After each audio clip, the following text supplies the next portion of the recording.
Je suis Hervé Solus, cofondateur avec Florent Schuldendorf de Digital Recruiters.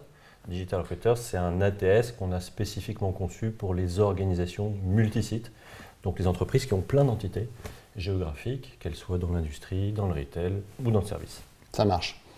Alors écoute, la problématique aujourd'hui, c'est dans un contexte où il y a énormément d'entreprises qui ont des difficultés de recrutement malgré un fort besoin interne. Quelle est la démarche pour capter le bon candidat ?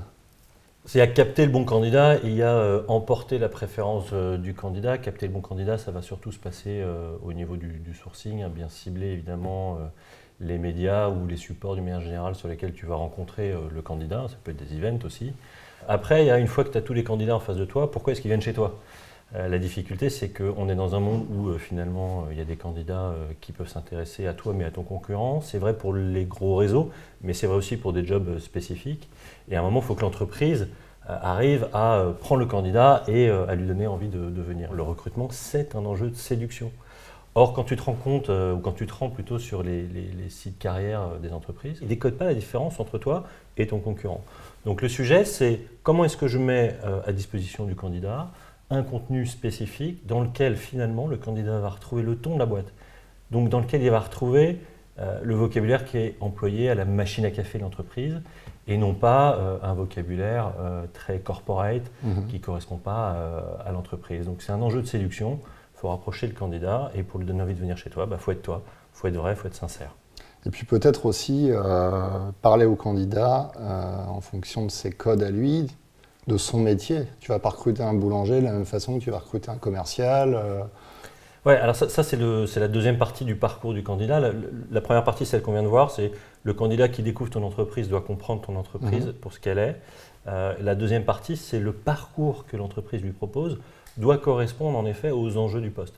Quand on a monté cette boîte avec Flo, on a été quand même étonné de voir que la plupart du temps sur les sites carrières des entreprises, le candidat avait exactement la même expérience, le même nombre d'étapes, qu'il soit boulanger, infirmier, responsable marketing, etc. Mais pour autant, les enjeux ne sont pas du tout les mêmes. Si tu recrutes une profession réglementée, je t'ai cité les infirmiers, tu as besoin de savoir si la personne a un diplôme, parce que ce diplôme est obligatoire. Sans ça, tu ne peux pas. Si tu recrutes quelqu'un qui met des produits en rayon dans un hypermarché en grande banlieue, tu as besoin de savoir s'il a son permis, s'il peut se rendre à 4 h du matin sur son lieu de travail, parce qu'il n'y a pas de bus, etc., etc. Donc à un moment, il faut pouvoir adapter des questions, mais il faut adapter le parcours. Si le job est très très pénurique, je pense à des jobs qu'on connaît bien, nous, qui sont les jobs de l'IT, il faut que la candidature soit la plus simple, la plus rapide possible. Il faut faire finalement ce que Jeff Bezos a fait en e-commerce, il faut le faire en recrutement, il faut que le candidat puisse postuler en un clic. Il y a beaucoup de parallèles entre le parcours d'un candidat sur un site carrière et le parcours d'un consommateur sur un site de e-commerce. Ouais. Donc il doit être modélisé en fonction de l'entreprise pour présenter son identité et en fonction du candidat par rapport au poste visé. Exactement, exactement. Alors, aujourd'hui, on parle beaucoup du recrutement, de la simplification du recrutement, et on entend souvent dire qu'aujourd'hui, on peut quasiment recruter sans CV. Qu'est-ce que tu penses de ça ? Alors, peut-être c'est vrai dans certains cas. Il y a des cas où il faut recruter sans CV, il y a des cas où le CV c'est important. Le CV, en fait, c'est quoi ? C'est jamais que la liste d'un certain nombre d'événements que tu as pu collecter au long de ta vie professionnelle et qu'à un moment, tu vas pouvoir mettre en avant parce que tu as tel diplôme et que c'est nécessaire. On parlait de l'infirmière tout à l'heure. Il est utile qu'elle dise qu'elle a son diplôme d'infirmière, c'est obligatoire. Donc voilà. Et de ce point de vue-là, ça nous a semblé intéressant de développer des fonctionnalités supplémentaires à destination du candidat pour dire qui il est. Donc il faut que le candidat à un moment puisse dire « je suis », voilà, mes traits de personnalité, c'est ça, mes valeurs, c'est ça, voilà à quoi je marche. Et quand un candidat peut dire à quoi il marche, quand auparavant l'entreprise a fait l'effort de se présenter en vrai, avec sincérité, et à la fin, on a deux personnes qui peuvent se rencontrer pour mieux travailler ensemble et plus longtemps. Il est là l'enjeu, alors avec ou sans CV. Et tu peux voir si ça match ou pas. Exactement.